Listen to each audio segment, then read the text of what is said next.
Hi there. Today's conversation is with Sherry Lee, a Facebook marketing and ads coach that has been in the business for more than 12 years and has a following of almost 60,000 people. If you are looking to grow your business and sell more coaching on Facebook, then this episode is for you because Sherry Lee will talk about great ways that you can use to stand out in the newsfeed, get more visibility, and make clients come to you without grinding 24/7 or chasing people. By the end of the episode, you will know how to leverage Facebook, create challenges, live stream shows, and fill your coaching without a 24/7 grind. Enjoy! Good afternoon, everyone. Good afternoon to our lovely listeners. Good afternoon to you, Sherry. How are you? I am awesome, and I'm so excited to be here chatting with you, Maria. We are so excited to have you with us. So, for our audience, we have the pleasure to have today with us Sherry Lee Wisick. No, please do correct me, No, Sherry. that was good. I Wojcik. Oh, wow. Okay, good. Sherry is an expert on Facebook. She's our Facebook guru. And as many of us know, we work a lot with Facebook as coaches. Especially, I know for a fact, those listening to this, you work with Facebook a lot. And we need guidance. So I'm so happy I was able to bring Sherry here with us. Sherry, would you like to introduce yourself? Tell us a bit more about who you are, what you do. How do you make this world a better place? Well, that's a loaded question. First off, thank you so much for having me here. I'm so excited. And, I've been playing on Facebook for 12 years now. I can't believe that. So, what was called an early adopter. I jumped in very early, and all there was a profile. And I remember being so terrified of this platform that I created a fake email account or a separate email account that wasn't attached to me really, that nobody knew about. And I used a fake name at first too, because I was like, what is this? What is this thing? And I knew I needed to jump in. And, I laugh now when I see some of the posts that I did like 12 years ago. They're pretty funny. But quickly I realized there was something pretty magical happening here with social media. And I happened to be part of a networking group locally with a bunch of women that knew they needed to be on these social networks but didn't know how to get on them. And that's really how I started my business, was just teaching local businesses how to use Facebook, Twitter, and LinkedIn. And really Facebook is just my favorite place to hang out. So that's all I do now, is I help mostly coaches and course creators use Facebook to grow a community of raving fans, to get people really connected with them so that their dream clients can find them. They don't have to chase. They don't do any bad spamming, DMing people and chasing, people who aren't the real prospects. I teach people how to use your Facebook business page and your groups to help you get in front of the right people, to really play Facebook, make it a bit of a game, because it can be a lot of fun once you know what you're doing, and have people come to you so that you can sell more programs and services. And that's really, as an evolution of 12 years of business, where I'm at now. And I love it. I can imagine that once you know all of those secrets, you love it because you can just use them and you get the results. But for all the rest of us who are trying to figure Facebook out, it's pretty much like a jungle out there. Why? Because we see it works, we see that other people, we see the numbers, we see hundreds of Mhm. comments, we see thousands of likes, but we don't know how to do it. So we get Mhm. lost, we feel overwhelmed, and suddenly we just pick up one tactic and we do it, and we don't even know why we're doing. We don't know why we're spending hours in our day sending those cold DMs that have sometimes such a low conversion rate. We don't know why we are replicating Mhm. some models that might not even work for us, just with our desire to succeed. Mhm. So, on that note, I'm wondering, since you have so much experience, and especially when looking at coaches, could you share with us some of those common mistakes that you see coaches doing when they start on Facebook or when they try to just grow their business on Facebook? Yeah, that's a great question. And I'm going to take one step back, because one of the things I think I see people doing that causes so much frustration is there's a real gap in the stories people tell around the results that they get compared to the effort that they put in. So we see, these big business owners, big coaches on social media all the time, driving their Lambos on the beach with some champagne and living the high life, luxury mansions. And they're like, "Oh, I cracked the code on Facebook ads and I made $1 million last month." And they do that, and I want that. Everybody is absolutely clamoring to get that. What they haven't told you is the piece that I think causes the frustration, because then you've got people buying these, really expensive programs, $10,000 and up. They're putting them on credit cards. They're putting themselves in debt, and everything they teach you isn't wrong. What's missing, what the gap is, the amount of work it takes to get that, and the size of community that you have to get that. So they're saying, I made $1 million, but they aren't telling you that they spent $900,000 on ads. They aren't telling you that it took 6 months of testing to get to the right ad that worked for them. Or they aren't telling you that they've got a team of 10 working, 8 hours a day each while they're on the beach for 2 and only working 2 hours a day. Like, there's a gap. People aren't telling you it takes effort and work. And until you know what you're doing, you can't just outsource it. You need to know how to do these things, and then you can outsource them. And it's all possible. We can all make money from Facebook for sure, but it's not a selling platform. That's probably the first thing I want to tell people. It's not a sales platform. It is a relationship platform. And a lot of people come onto Facebook and think, okay, I've got my business page. I'm going to tell people what I do, because how will they know what I do if I don't tell them? And I had a conversation with somebody who did a cold DM to me and was on Instagram. She was offering me, 10,000 followers for $900, and sent me this long message. We were not connected. I didn't know who she was. Total out of the blue DM to me trying to get me to buy her services. And I said, no, thank you. And she said, why? Now, I don't even normally answer those kind of messages because they're so completely out of the blue. But she asked me why. And I said, well, you don't even know if I want that service or if I need that service. Like, you've just jumped in trying to sell me something and you don't even know me. And she said, well, how can I sell anything if I don't tell you what I am selling? And I thought, that's exactly it. We think we've got our Facebook page. We'll post something about our business. We'll post about market trends. We'll post about a client success. We'll post about a speaking event that we just spoke at, or a new tactic that we just created, or something we helped the client with. But if that's all we're posting, the people on Facebook aren't on Facebook to be sold to by strangers. So there's a gap because we're trying to sell before there's a relationship.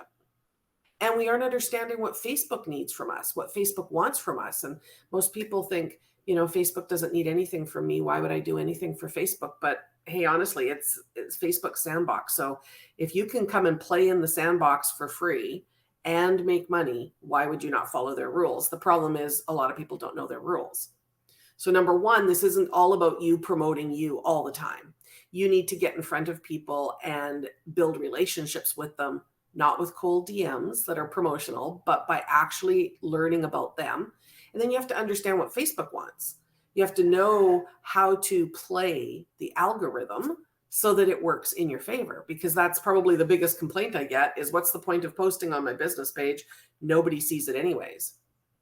Nobody sees it because all you're posting is promotional things about you, and you're not building relationships. You're coming at it from sales. That's already lots of value over there. And I really like this distinction of, you have to understand the person, their needs, their desires. Who are they? Who are you talking to? And also that sort of the algorithm, Facebook, how does that work? What does it need in order to give you that exposure? So it's this two sort of sides that kind of go hand in hand. And it's very nice to, from the beginning, structure them like this. Now, before we go even into more details, can we just think about, why do even coaches go to Facebook? What is it that as a coach I can get out of Facebook? Why would I use Facebook? For what purpose? Is it to to maybe build a brand, to get the clients? Are there different end goals, or is it all related to getting clients? Why do you see that coaches use Facebook? Like, why should I be interested in using Facebook? Well, I mean, the easy answer is there's almost 3 billion people on Facebook. So, whatever kind of coach you are, there are clients there for you. That's first and foremost. I think it's the most well developed and has the most bells and whistles of other social platforms. It's also completely reasonable to build a business off of Facebook without having to spend any money, just to invest your time. So I don't know anywhere else where I can go and do a post when I have my community built, when I've built up my engagement, when I've gamified that algorithm, do a post and make money off of that post for free. Now, a perfect example is in March, I got sick and I basically took the month of March off. And I would never have chosen that because I would have immediately wondered, would there be enough revenue coming in to support my family, pay the bills? I feel, we get in that thing of like, oh, I've always got to be promoting something. Well, I couldn't. And so the universe said, no, I'm going to teach you a lesson, Sherry Lee. And so I basically took the month off. I had my content still scheduled out on my page. So everything kept humming along. I had promotional posts still humming along. I was an affiliate for somebody in her launch, and I was able to bring people into her launch because my community listened to me. These were all pre-scheduled out, and some of them I had my assistant schedule for me. After about the second or third of the month, I went, no. So I asked her to step in. I said, here's the content, just schedule this for me. I grew my email list by a couple of hundred people in March. I made sales. I brought in revenue. And I was able to be on the couch binging Bridgerton and feeding my cold.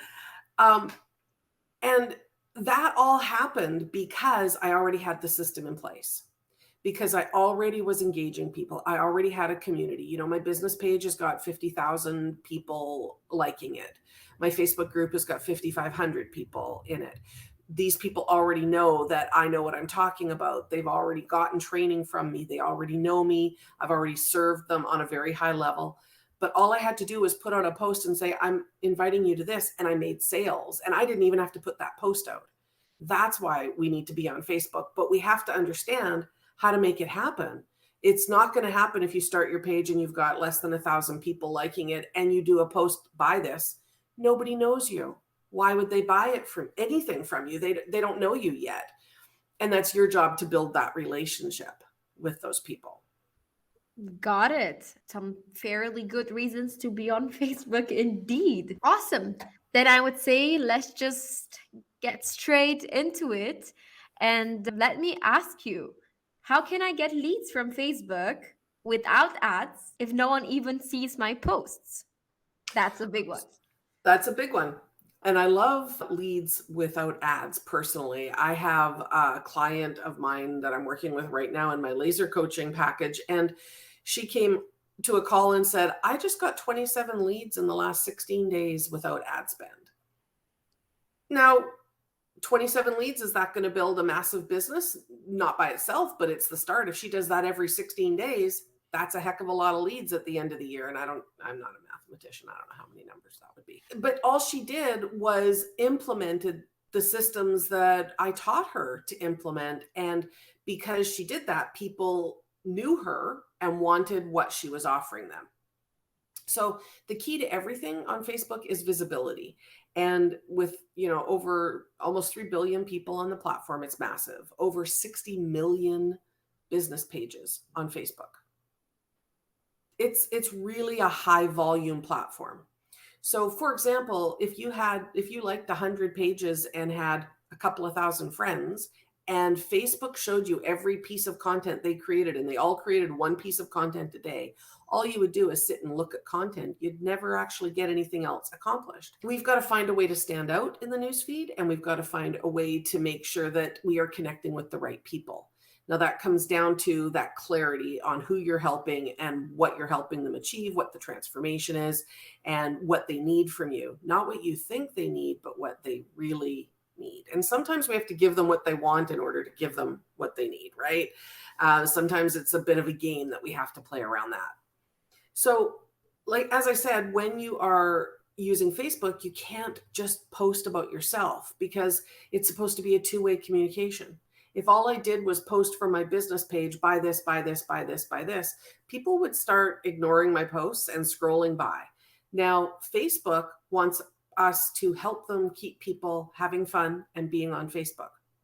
Facebook only works because people stay on Facebook. So if our posts are not engaging, people will leave and go somewhere else, or they'll scroll past our posts. So we need to make sure that 80% of the time our content is about our reader of our posts, not us.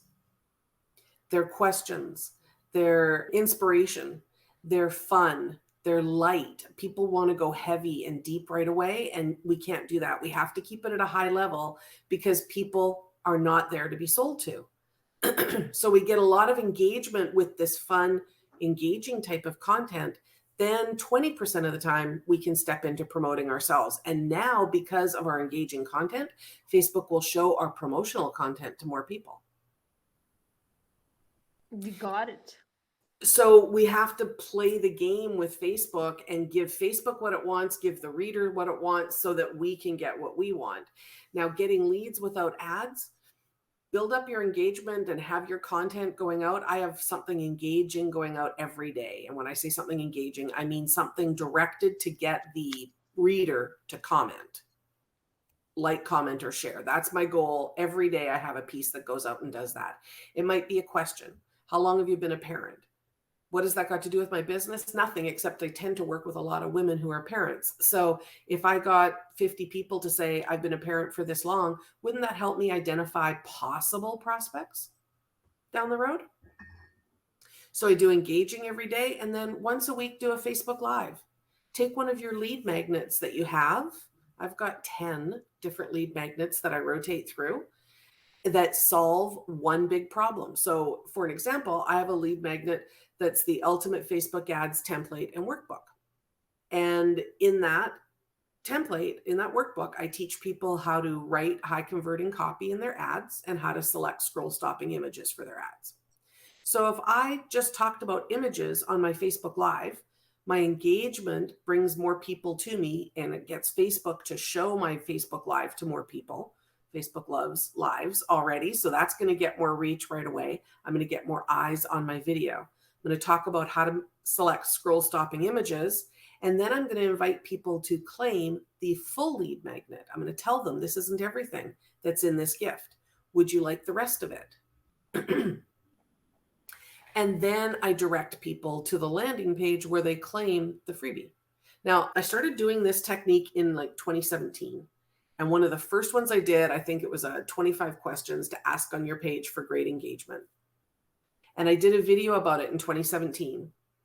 And I put a $7 ad on it. So $7 over a week. I did not spend a lot of money, $1 a day. And I got, 50 comments on it of people requesting that lead magnet that I then got into conversations with and gave them the directions on how to get the lead magnet, and they claimed the lead magnet. This was 5 years ago. In January, somebody found that video and commented on it again. And I'm still collecting leads from it. Like last year, there was, 100 leads that came in through that video that I produced 5 years ago. I can't run an ad to it, but every time somebody comments on it, Facebook sees that it's interesting, shows it to more people. Every time I get engagement on my page, there's more chance of people finding that video. So here's one video I did 5 years ago that continues to get me leads. And I spent a total of $7 in ads. So it's kind of not without ads, but a $7 budget's pretty low. And it's still getting me leads through this technique of building up your engagement and then offering value. Got it. And did you say you added an ad on a Facebook Live? So you recorded the Facebook Live and then you promoted that for a week? Mm-hmm. Can you still do that now? Can you promote the Facebook Oh, for Live? sure. Oh, for sure. Oh, For sure. Oh, interesting. for sure. Totally. And so when I do Facebook ads as well, the problem is a lot of people don't understand when to spend their ad budget on ads. and they're putting their money on the wrong ads. So I'm not putting money on my engaging posts. Those do it all by themselves. I had a post in January that went viral. It's got 300,000 plus comments on it. It's insane. Wow. It's got 100,000 shares. It's crazy. It helped my page reach 5 million people in January. I think I spent maybe $300 in ads total. I did not run an ad on that. That does it all by itself because it's a post intended to get engagement. What it does is it ripple effects all my reach on all my posts after that. So I spent ad budget on my promotional posts, on my Facebook Lives, where I want to get in front of people. I want people to see me. I want them to see. I talk with my hands a lot. I adjust my glasses a lot, my hair. I want them to hear my voice, feel like they're getting to know me. They feel like I've gotten to know them through the engaging posts, and then they get to know me through my Facebook Live. They get to hear what I know, and then they get an invitation to a freebie. They're much more likely to say yes to it. Got it. And when you promote, let's say you have the engagement post and then you have the live and you promote the live, will it get in front of the same eyeballs or to new people? Or how does that work? How does the algorithm work? Great question. When you run an ad, the algorithm runs differently because you're paying. So the algorithm really impacts us a lot when we aren't paying, because then they want us to play things a certain way. But as soon as you put an ads budget to a post or create an ad in the ads manager, the algorithm is a little bit different because we tell Facebook who to show this ad to. We give Facebook that direction. Now, since last year, when the iOS 14 update came out through Apple and Facebook have been fighting a little bit, and things don't work exactly as they used to, for sure. So getting people, strangers, to watch a video is a bit of too much of a commitment for a lot of people unless you hook them right away. So if you're wanting to use ads to get in front of strangers, you have to be really strategic about what your first invitation to them is. They're making micro commitments, like your page, like a post, comment on a post, share a post, comment on a video. It's all a series of little micro commitments that they make along the way. So when I run an ad to my Facebook Live, I don't show it to strangers. I tell Facebook to show it to people who are already warmed up in my audience. So maybe people who already like my page, maybe people from my email list, maybe people who have watched previous videos of mine. So because of the ability to tell Facebook who to show this ad to and putting the budget, I'm in control. Really, I mean, not totally, because once somebody comments, then all their friends can potentially see it. So it does ripple out very nicely. But I always start with telling Facebook who to show this ad to, video or whatever it is. Does that make sense? Definitely. And so you said you can specifically select on Facebook ads, let's say the warm leads. Like, can you choose, let's say, specifically who liked your previous post or who liked your page? Like, how detailed are this? This is something that Facebook has really, really changed a lot in the last year and a half, because originally a lot of value came with targeting people based on interests that they had, and then driving people off of Facebook to a landing page, a website, a sales page. We still want to do this, but it's much harder to get strangers to go off of Facebook to our sales page or our landing page, right? So I'm always focused on, how do I get in front of strangers with the first ad, the first step of that micro commitment. And to me, that is like my business page. That's the first thing. They don't even know I exist. Now I'm just going to invite them to like my page. Then I'm going to create content that I'm going to get them to interact with. Then I'm going to get in front of them with a video. So we can target people that stay on Facebook a whole lot more robustly now than ever. So we can target people who like our page. We can target people who engaged with previous posts. We can target people who messaged our page.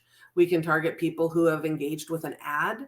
We can target people who have engaged with who've watched a video for, 10 seconds, 30 seconds, 50 seconds, 95%. We can target people who watch different lengths of the video that we've done. So Facebook has really made that targeting robust for your warm audiences, and all you have to do is nurture them. And now you're staying on Facebook. So Facebook loves that, right? They're going to reward you because you're keeping people on Facebook. You're engaging people and helping them have fun. Facebook rewards you again. And you're nurturing that relationship all on this platform so that when you're inviting people to leave Facebook, they already know you. They're way more likely to leave Facebook now to go to your landing page because there's a rapport that you've built there through this engagement strategy. And Facebook loves it, and they reward you with lower ad cost.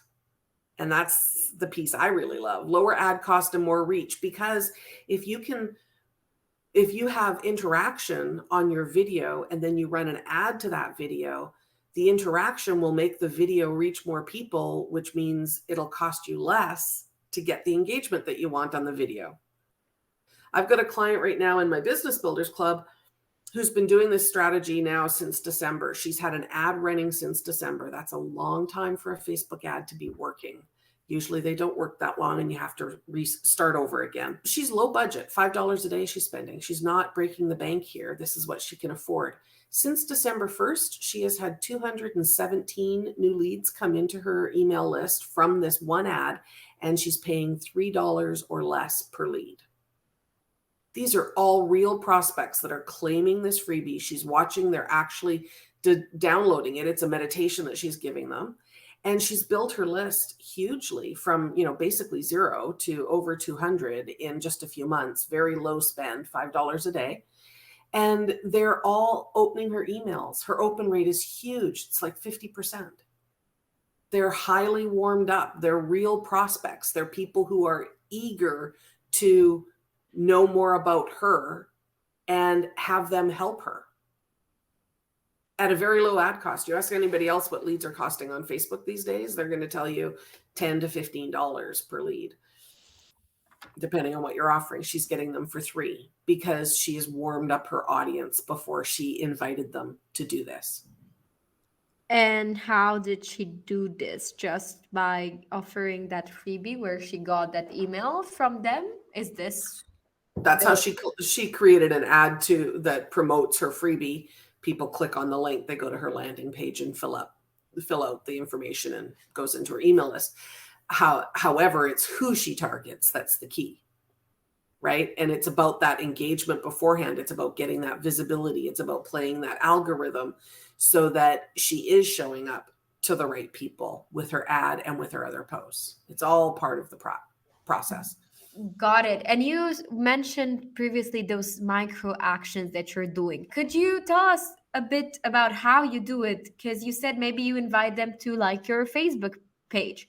Do that in another Facebook Live, or how do you invite them to take that micro action? I use a Facebook ad.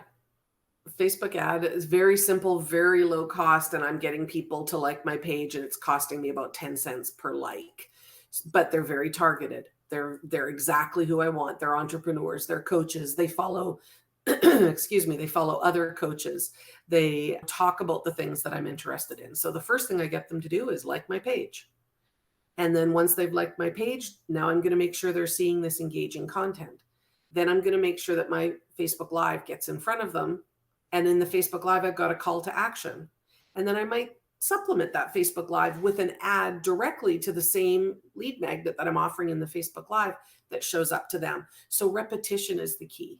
A lot of times we think, I told people that this is on sale over the weekend. I told them on Thursday and I haven't had any sales. We have to repeat ourselves far more often than most of us are comfortable with. Can I just, let me just say it again. We have to repeat ourselves many more times than what we are comfortable with. I just said it again because, it's tied with many other things, including imposter syndrome, not knowing exactly what works and what doesn't. Absolutely. Yes. So, a perfect example of this is I used to run challenges years ago, and I would spill my guts. I would give way too much information. Now I say, I'm all about giving tons of information. I don't hold back, but I'm a bit more strategic about it. And I make sure if I'm doing a challenge, I used to fill them up. I used to give them so much information. They had no need to purchase the thing that I was offering them. So they filled up on their appetizers. They didn't want a main course. And that left me frustrated, really.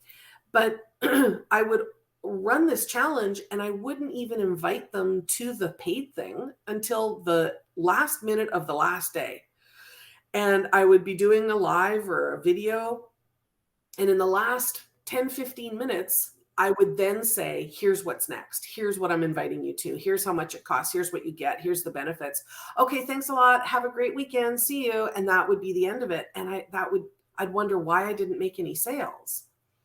Well, then I shifted things up and started opening the doors and inviting people to the paid thing halfway through the challenge, when I made sure that the thing I taught on that day was so juicy and was so results oriented that day that people were saying, oh, I want something more with Sherry Lee.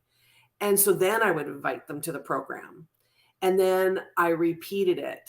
Then I created, the first time I did this, I felt sick most of the week, right? Like I opened the doors on the Wednesday after Monday, Tuesday, Wednesday training, opened the doors on Wednesday, invited people, email. Thursday, invited in live, email. Friday, invited in live. Saturday, Sunday, Monday, I kept repeating the invitation. And, I had more sales from that one launch than I'd ever had from a challenge before. But I felt really uncomfortable the entire time I was doing it, because I thought, what if people get mad at me? What if people don't want to hear this? What if they've already heard it and they don't want to hear it again? And I know that there's people listening that probably feel that way. And, here's the thing, you're not going to please everybody. You're not going to make everybody happy. And I've had people reply to me. I had one guy reply to me and called me the C word because I promoted too much. And I went, that's okay. I made more money in this week than I've made in any other challenge I've ever had. That's okay. We're not a fit. I wouldn't work with somebody who talks to people like that or who's disrespectful like that. Never mind that he wouldn't work with me. I flipped it and I went, oh, that's okay. And I unsubscribed him from my email list. He doesn't need to be in my community, that person, that type of person. So, it's about allowing yourself to be uncomfortable with doing something that you need to do, and then being okay if people unsubscribe. I look at my unsubscribe list and I say, thank you for leaving. Best wishes. I wish them all the love. I'm like, that's fine. I'm not for you. I'm not for everyone. And being okay with that, I think, really empowers people to show up fully as themselves, especially on Facebook, which is what you need, because people can tell if you're not being you. Wow. So not only do we get about this tips and tricks about Facebook algorithm and how to make the most out of it, but we also get this inspirational, motivational side of things. So thank you for putting these two together. Really powerful world. I wanted to ask you, for those who don't know, what are these challenges? Like, what can they be? Why do coaches use them? What is a challenge, in short? Oh, if you can? I love challenges. They're one of my favorite things to do. And after doing many challenges and not having success, when I figured out what it took to have success, they have been the foundation of my business for a long time. So number one key is you've got to have a community to participate. And then your challenge really is like, you get to choose how long it is. It's basically a live period where you get to serve your community and help them solve a problem in order to invite them into something else, like a paid program. So for example, I do challenges to invite people into my group coaching program, the Facebook Business Builders Club. So I know what the biggest challenge is in that program, group coaching program. People are looking to sell more of their programs and their coaching services. And so that's what I help them with in that program. So I break it down, and over 5 days, I will do 5 little mini teachings in my Facebook group. And I will promote it. I will bring in people who have similar communities to mine, and they will cross promote for me. So I'll bring new people in. I'll run some ads. I'll get some new people in. I nurture my Facebook group. This is where I hold my challenges. I'll nurture my Facebook group, and I'll bring people, I'll really activate people and really get people excited, get them involved. And then for a specific 5 days, I will show up every day at the same time for about 30, 40 minutes. I try not to make them too long because I think shorter is always better. And I always want to leave people wanting more, even though I give a lot. So I will teach very specific things each day that help them solve their biggest problem, that will lead them to wanting to say yes to my program. So each day I present a problem, I offer a solution, and then I present what the next problem is. Because every problem you solve creates another problem. So we're going really micro in creating these challenges. We are not trying to do the entire overview umbrella of what it is you solve in your program in a challenge. What we want is we want it to be meaty. We want them to go out and do some work each day that will take them 5 or 10 minutes to do, that will have them have a result that they'll go, wow, that's amazing, because they attribute that result to you. Then they come back the next day. So I only teach Monday and Tuesday. That's all it is. Teach, serve, give people information. I support them in the group. I have homework that they do. I usually have a workbook that I create for the challenge as well. On the third day, half of that time is teaching again, another lesson, another step. And then I invite them into the program. And like I said, I make sure that the day of my challenge that I invite them into the program, that I open the doors, I teach the meatiest piece. And so usually that's around how do we make money from what we're talking about, because it's the money that excites people, right? So I show them how they can make money doing what I'm talking about, and then I invite them into the program. The fourth day, again, I teach half the day, invite again. The fifth day, I teach. Maybe I'll have some people join me that are in the program to interview them around how good the program is. I'll leverage testimonials. And then I'll do some bonus days after the fifth day that are just more about maybe Q&As, live coaching, page audits, things like that I can do. And then I'll keep the doors open usually for, till the whole thing is run about an 8-day cycle. Also supported through emails and through partners that I might bring in with me. That's kind of a rough overview of a challenge. Got it. And that takes place, you said, in your Facebook group as live. Yep. Yes. And people You don't have to do it as lives. A lot of people pre-record them. That works too. I like the live component because I can be interactive with people as they're as they're watching my video, right? Okay, then that means that people should just show up for that live at that given time. Like that's their task. And do they sign up for the challenge? Is there any commitment that they take? They sign up for the challenge in order to get the workbook. So I always run it in my group because I'll activate people in the group just by being live, just by serving, right?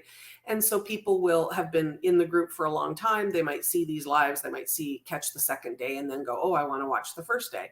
If they want the workbook, they need to get to the landing page and sign up and get onto my email list. So anybody new gets into my email list. So I'm growing my email list, growing my community in my Facebook group, serving, and then making sales into my group coaching program from it. Lots of components tying in together. I guess it took you some years to figure all of this out, right? Oh, for sure. And I think, that goes back, repetition again, it goes back to repetition, right? A lot of people will do a challenge and, I don't want to say do it wrong, but not be masters of running a challenge and maybe not have the timing right, or maybe not have the right teaching points, or not know when to make their offer. They'll be discouraged that they didn't make the sales that they wanted. And then they'll go, okay, well, what's next? What else should I do then? And they abandon the challenge for something else. But you can't master something the first time you do it. I mean, most of us don't remember learning how to walk. We certainly didn't get up and walk perfectly the first time we tried. We spent many a times falling on our butt, and we never gave up, and we kept trying. But as entrepreneurs, we seem to think if we don't get it right the first time, we're out. We got to go on to the next thing. But the key to being successful in challenges or workshops, whatever you call them, is to repeat and do it over and over again. In 2020, I ran challenges every 8 weeks. I ran a challenge every 8 weeks in my group. And I doubled my business in 2020. Every time I ran it, I learned something new. I tweaked what I did last time. I analyzed what I did last time. I changed things up. My coach and I looked at it. We adjusted it, and it became that foundation. But it was through repetition that I became masterful. And that's why I teach it now in my group coaching. It's a big part of my group coaching is launching your program through challenges and workshops. But I didn't get good at them until I repeated them. Yeah. Practice makes it better. I will not say practice makes it perfect. I will say practice makes it better. We hope you enjoyed this episode. We'll be releasing new ones every Wednesday. Make sure to subscribe and rate us 5 stars on your favorite podcast platform to give other people the chance to discover us too.